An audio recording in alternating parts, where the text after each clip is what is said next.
Welcome to another episode of Voices. I'm your host, Keston Jones.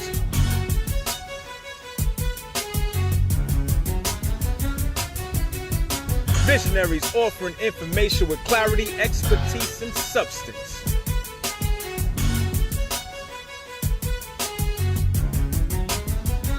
We are content experts. Let your voice be heard.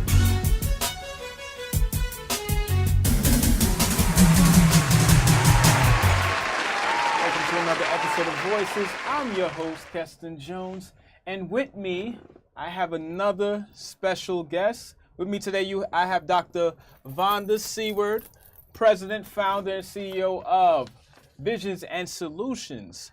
So, thank you. Thanks for inviting me. I know we spoke before the new year started and my schedule allowed, so I'm here. I really appreciate it. And to the guests out there, you know, we often tackle issues as it relates to criminal justice and the work that is happening in our community. And I felt that it was a great opportunity to have someone who I consider to be a change agent, someone who's been doing this work for 30 years. Didn't really mean to put the numbers out That's there. all right. That's all right. This is one time that it matters.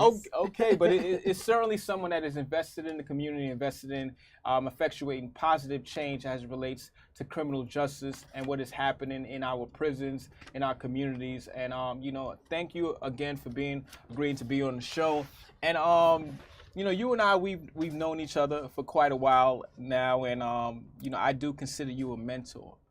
Someone who I look towards as if I can have a career at the end of it as stellar and full of accolades as yours, I will feel like I've done a great job. So I truly am blessed to have you on the show, okay. And I think that our audience, in hearing your wisdom, will be blessed as well. So thanks for having me. Thank you. So without further ado, tell me about yourself. Your upbringing. Where you originally from, and when did you know that this area of work was the path that you would like to go on? So I'm originally from the Bronx. Okay, shout out to the Bronx. That's right. Uptown, from the Throgs Neck area. That's where I was, raised. I think my interests is kind of different than most. So growing up in a New York City housing project, single mom, my dad died when I was 2, she never remarried. And we had a fire on Freeman Street when I may have been about 4 years old. So we were placed by the Red Cross in Throgs Neck housing complex, where I went to school and did all my, education, my early years of education. At the age of 16, I got pregnant. And she, meaning my mother, was, middle class working project mom, if you can imagine that combination, But she was determined that I wasn't going to sit home and watch the soap operas. So she forced me to go to school. She changed my school, and I went to a high school named Martha Nielsen, which was a school for pregnant girls in the Bronx, in the South Bronx. So here I come from the North Bronx, isolated, where we weren't exposed to certain things. At that time, being in the Uptown Bronx, it was almost like the Jeffersons, you moved up, so that's how you kind of conducted yourself, when, to give an example, when we went to 34th Street, we got dressed up because that was really an outing for us, Fast forward, during the time that I was in high school, the Bronx was being burnt down. The heroin epidemic was at its peak. Vietnam War was at its peak. And the Bronx was on the South Bronx side was slowly deteriorating. And I used to look at the Sunday newspaper and see all the stories. You saw the Nikki Barnes and the this and the that, and all of that intrigued me. So that was the first thing. So when she told me I was going to school in the South Bronx, I was like, yeah, I was happy. I forgot I was going because I was pregnant, not because I'd got a scholarship, Yeah. And being exposed to going to school in the South Bronx brought about a whole nother perspective for me of how people lived, what was going on in the African American community. You know, I met what I call some good people. Others may call them something else, but I call them some good people who were college grads who decided to take their degree and put it in the street. And how many people do that? Okay. But I was 16. They knew I was 16. They would never let me cut school. And we used to go to this little game room that they owned.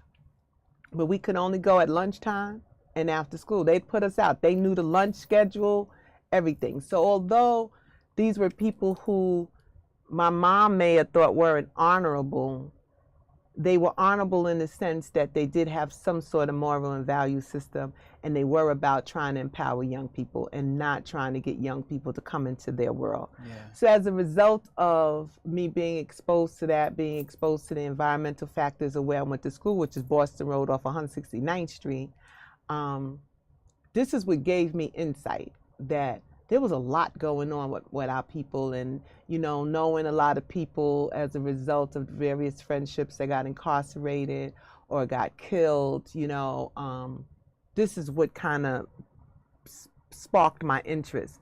I think what took me all the way over and said this is what I wanted to do is when a good friend of mine that I grew up with had went to prison. And at this time I was 15. And he went to prison. He was sentenced as a juvenile, but then they transferred him over into an adult prison. And he sent me a correspondence that included the Fortune newsletter. This was now 1977. Oh. And he had wrote a poem and put it in the Fortune newsletter. Then they transferred him, because it was time shortly thereafter he was ready to be transferred. He went to Arthur Kill. And I was old enough now to go into the prison. By this time I'm like 18. I'm old enough to go into prison without parental consent. Yeah. And I went and I visited him. That whole experience, from the Fortune newsletter to the ongoing correspondence to the little buffalo sandals he made in leather shop for my daughter, to the prison visit, I think all shaped my interest in getting involved with the criminal justice system. Well, definitely. I mean, on behalf of the hundreds and thousands of men and women that are incarcerated, you know, just knowing that someone took the time to come to see them and visit them and go through that whole process is, I'm sure that they're very appreciative of that. And you know, this walk that you've been on, that started when you were 16 and has culminated now, it's certainly been a long journey. Definitely. And you know, I can see that, you know, in reading your bio, very extensive, by the way. You know, you have a master's in criminal justice as well as a PhD in criminal justice. Yes. Why did you want to go to that level of education? It wasn't a plan. Let me first say that was not the plan, because I'll just take you back a little bit. So I have my daughter, as most young people. They have a baby, they think they're grown. I dropped out of school. But I always had, as my mother said, too much smarts for my own bridges. So I got a job with the city, working for Human Resource Administration. And I did not have a GED. But my mother worked for the city, and she had worked there for a while. And she said, you have approximately 1 year to get this GED before they find out that you don't. And then you will be without a job. Yeah. So I went and I took a walk-in GED test. It was a 2-day process at Samuel Gompers High School in the Bronx. I passed. Then I decided that was all I needed. I could keep the job. School was no longer interest to me. Then I got married at the age of 30, I think it's 30, 31, I don't remember, one of those ages. Okay. And my husband was incarcerated. And at the time that he got released, which was a year after we got married, I found myself being worried about what he was doing, where he was going, and you know, worried about was he gonna, you know, recidivate, you know, because he had already had a history of recidivating. But I was also not going to be the woman that was chasing after no man, because if you want to go back to the penitentiary, I know those doors was always open for you. Yes, it is. So yes, it is. I then decided, I said, you know what? And then I promised my grandmother before she passed that I was going to go back to school. Because I was what I like to call a professional admission expert. I know the admission process for just about every college because I had enrolled so many times but never completed. Yeah. So I finally decided that I was going to go to school. This was in 1995, and get my bachelor's degree. And I went to the College of New Rochelle up in the Co-op City. It was so interesting. It was beyond interesting. It became fun, you know. And my attitude was that, you know, if I signed up for this, I need to complete it. And I need to complete it with good grades. Yeah. I did all that foolishness when I was in grammar school and high school with, you know, C's and D's and F's. Now I'm a grown up. I came to these people's establishment, so I need to do what I need to do. In the midst of me going through my undergraduate, I really had fun, to the point where, you know, I initially was going to go to law school. But at the time, the amount of money lawyers were starting off with, I was already making more than that. And I was like, no, I'm not going to go that route. Let me just go and get a master's in criminal justice. And I was already doing counseling. I had already worked for Department of Corrections by that time as an ASAC counselor. So I had already started my background in the path I wanted to go. I just didn't know where I was going to fine tune it at, you know. And then I did my master's at Iona, and that was only a year and a half, no, 2 years. Took me 2 years. You know, I never took me longer than what they said. If they said it was a 4-year for undergrad, it was 4 years. If it was 2 years for master's, 2 years. I don't have much time, you know. And then I got out of school, and I got bored. I got bored when I finished my master's. I didn't know, for me being in school now 6 years, I didn't know what I used to do for free time. I didn't know what I used to do for fun, because I had really, for 6 years, buckled down. Everything was academic, you know? So I stayed out of school for about 6 months, 9 months tops. And I said, let me go check this PhD thing out, you know? And that's when I decided to go get my PhD.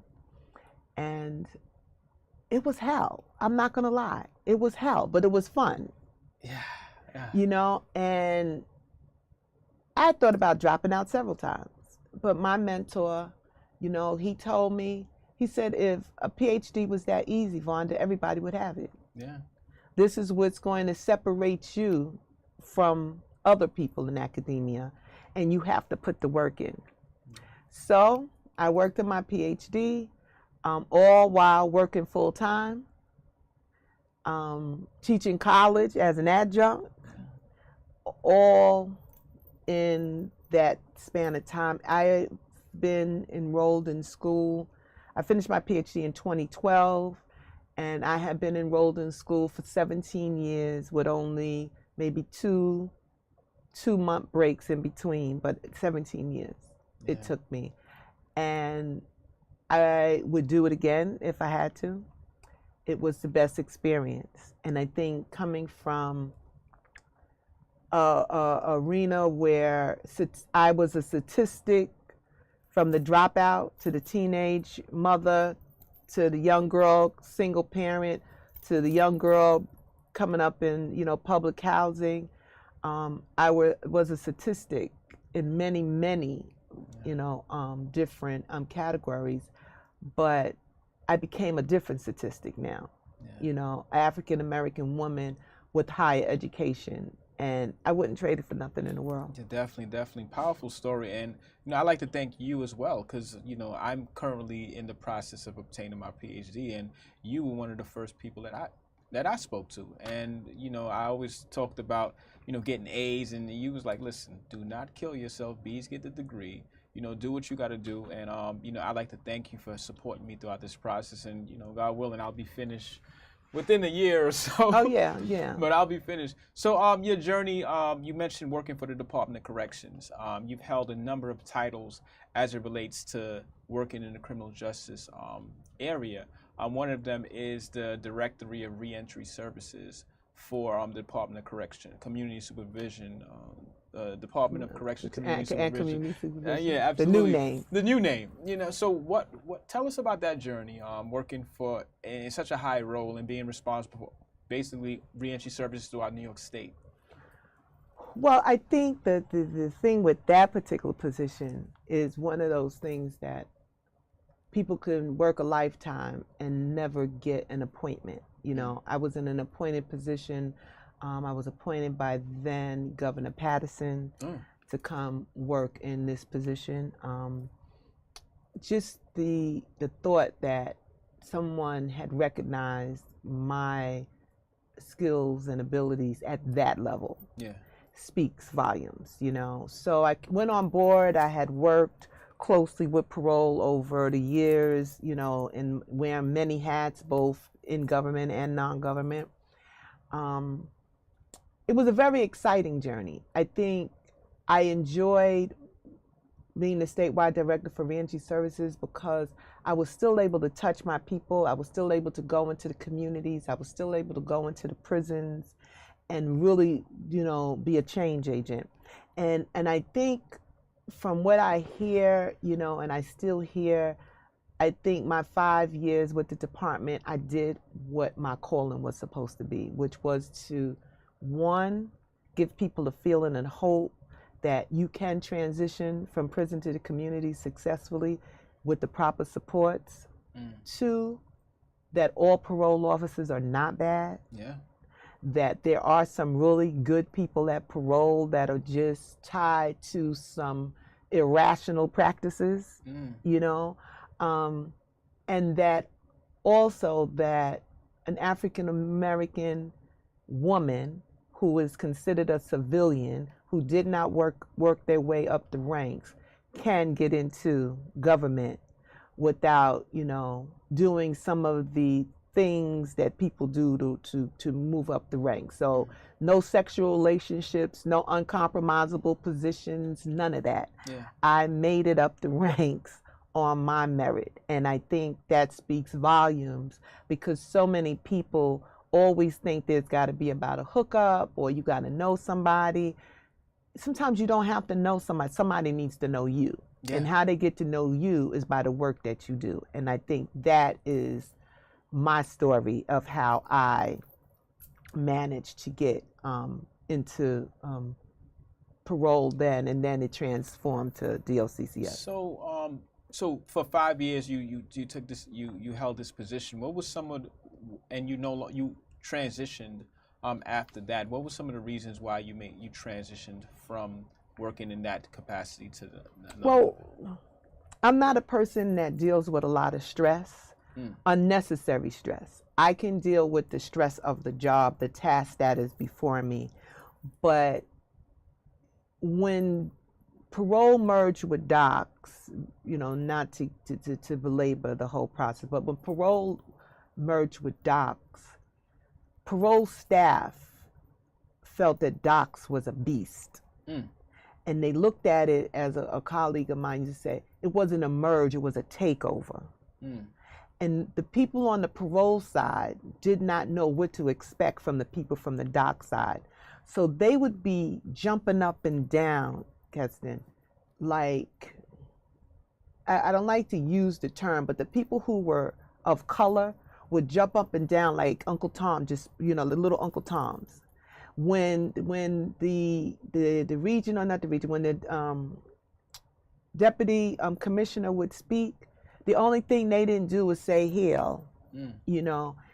And I can remember very vividly my supervisor, then assistant commissioner, telling me, we're supposed to write a report or something, and she told me, quote, well, this dazzled the commissioner.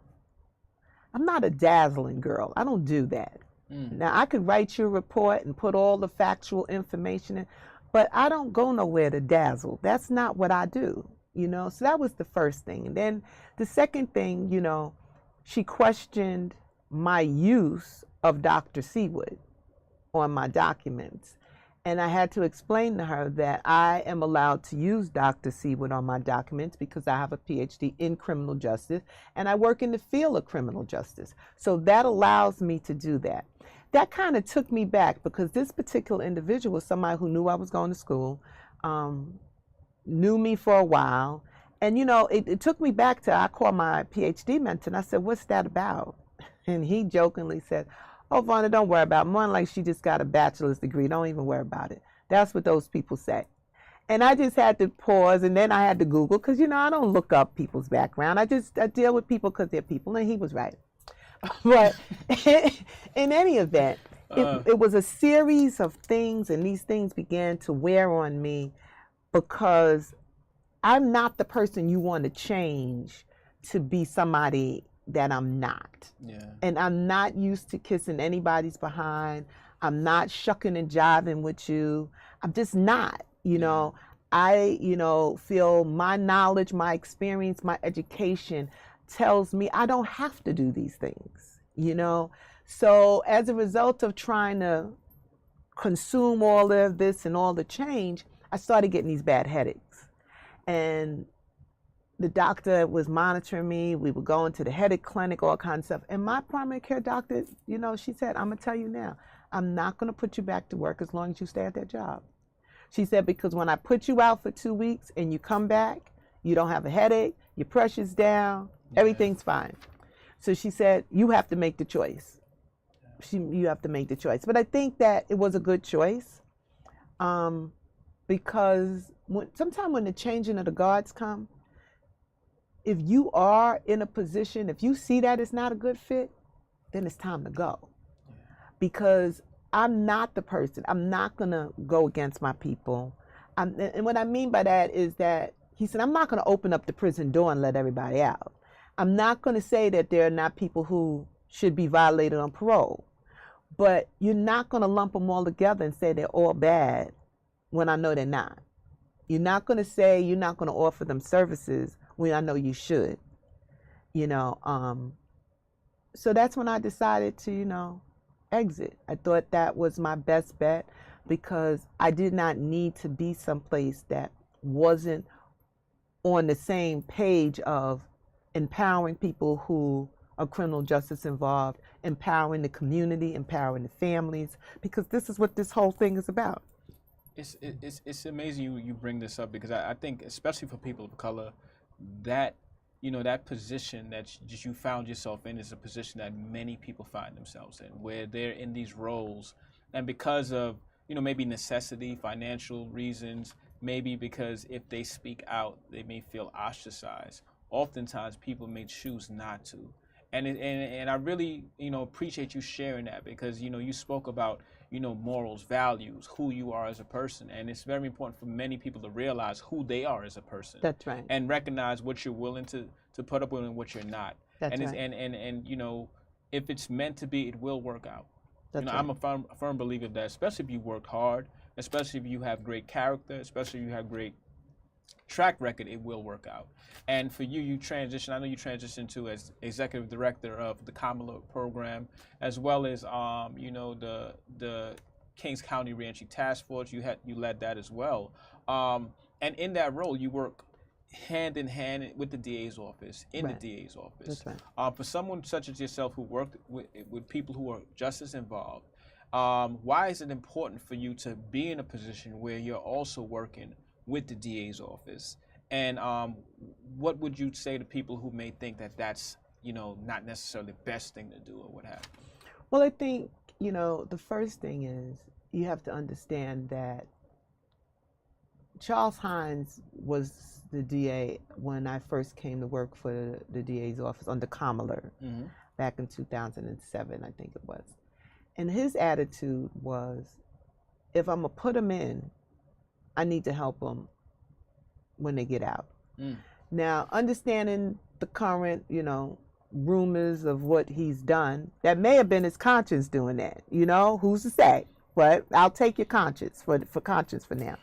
But I think that what it allows people to understand when a DA office supports reentry type services is that it tells the members of the community that the DA's also got his hand on the pulse of transitioning citizens back.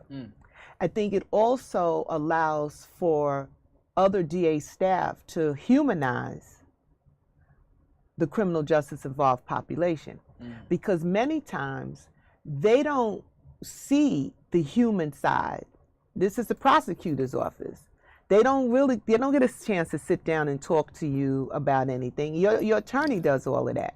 So everything that they're looking at is on paper. So when you talk about a reentry program or anything like that, you have more human contact. There's more conversations about what services are available.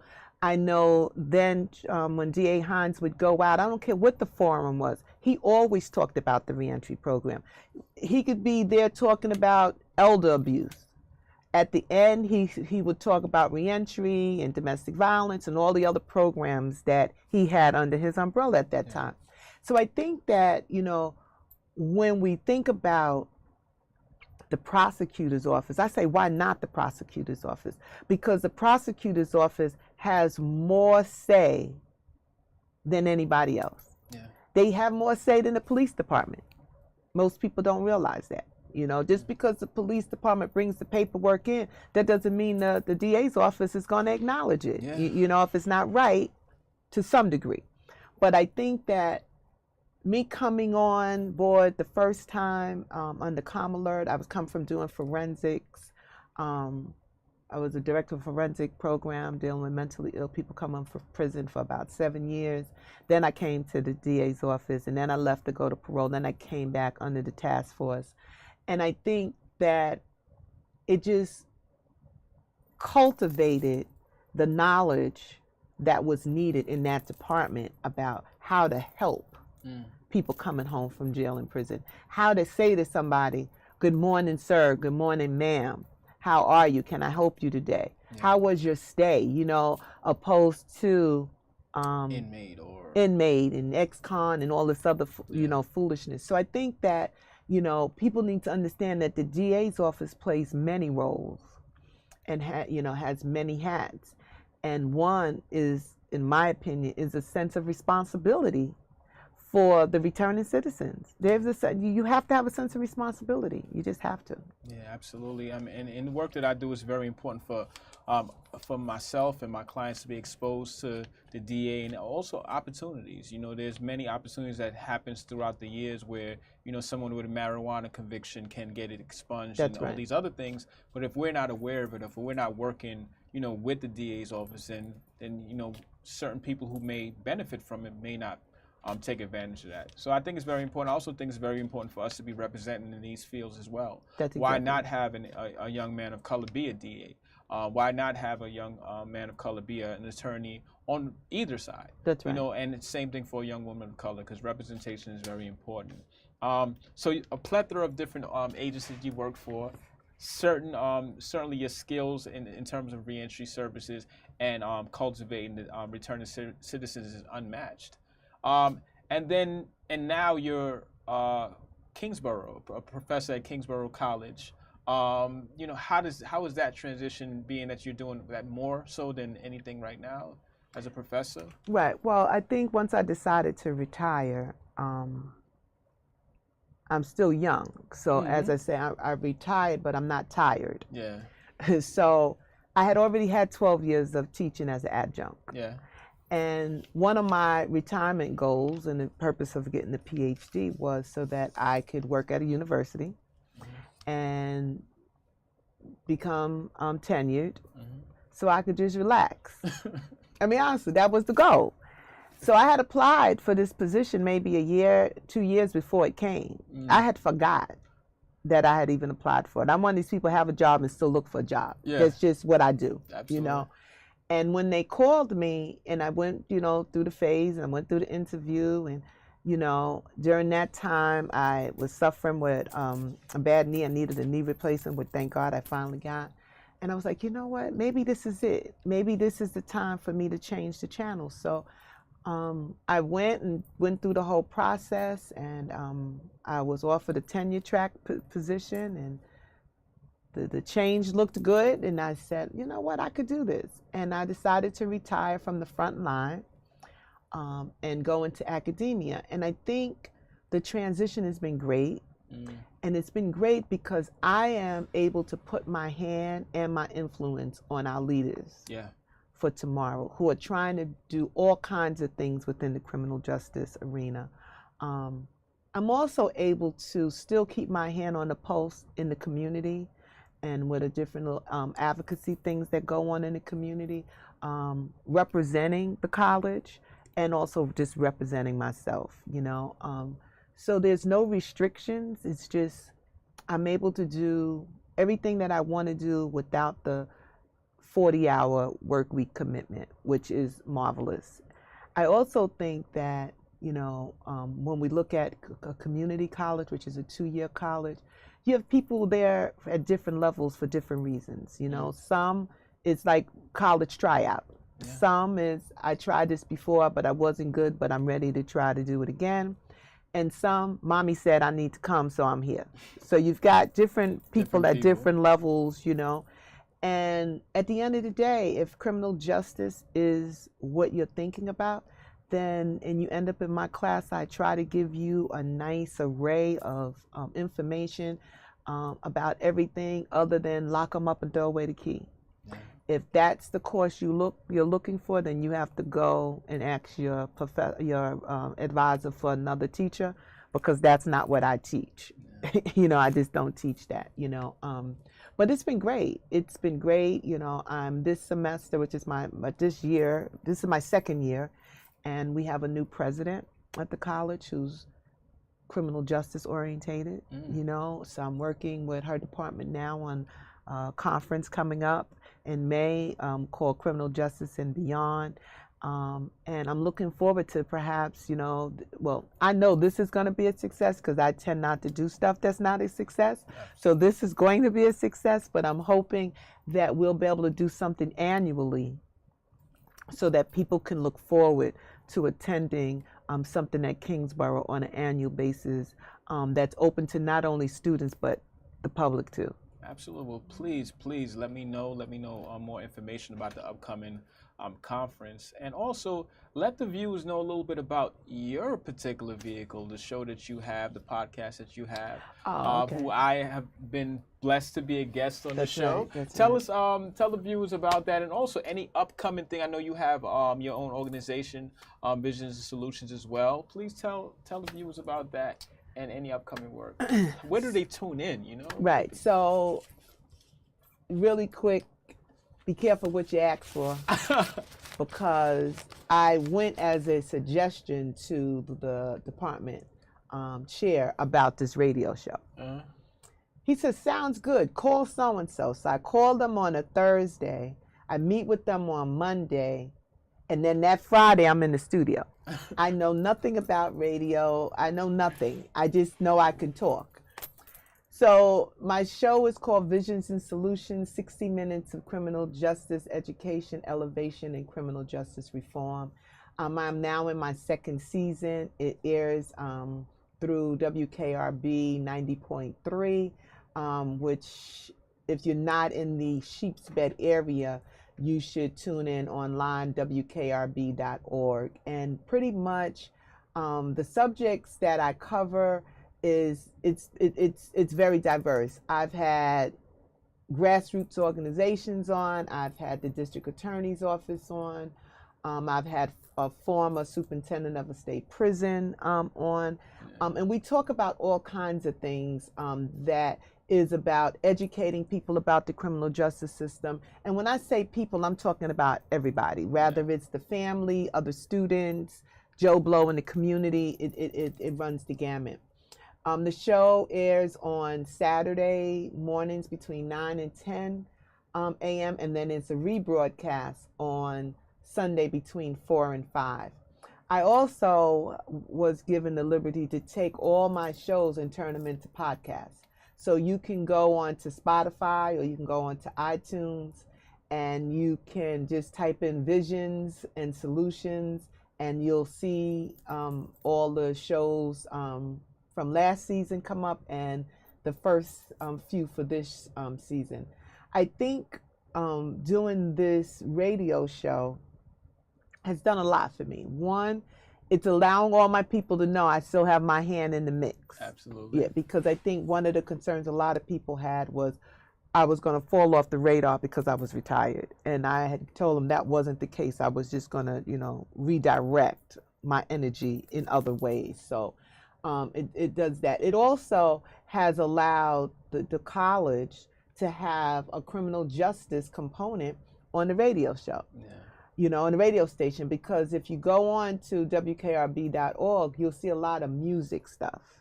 So I think I'm the only educational show on the station right now, and I have fun doing that. I do it on Fridays. I do pre-tape, pre-recordings. I tape on Fridays, which is my day off.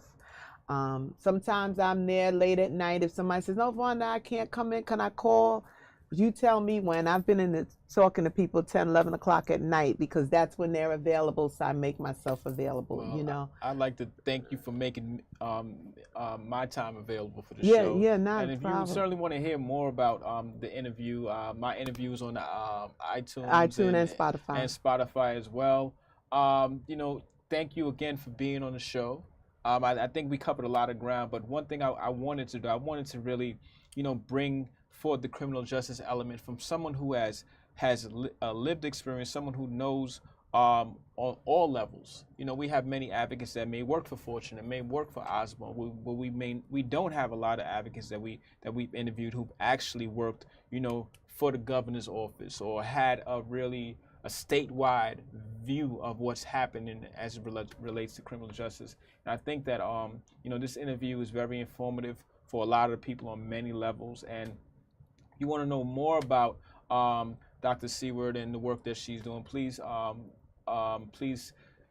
search website is visionsandsolutions.net. Visionsandsolutions.net. Also, any link to her work as well as the website will be in the description of the video. How do you feel about criminal justice as a whole? How do you feel about advocates and the face of advocacy as it's changed throughout the different administrations? Some people, they've even talked about, some of the things that President Trump has done or some of the things that, Governor Cuomo have done. What are your thoughts on criminal justice reform? What are your thoughts on advocacy in general? It's been another episode of Voices. I'm your host, Keston Jones, with special guest Dr. Vanda Seward. Peace. Thank you. Thank you.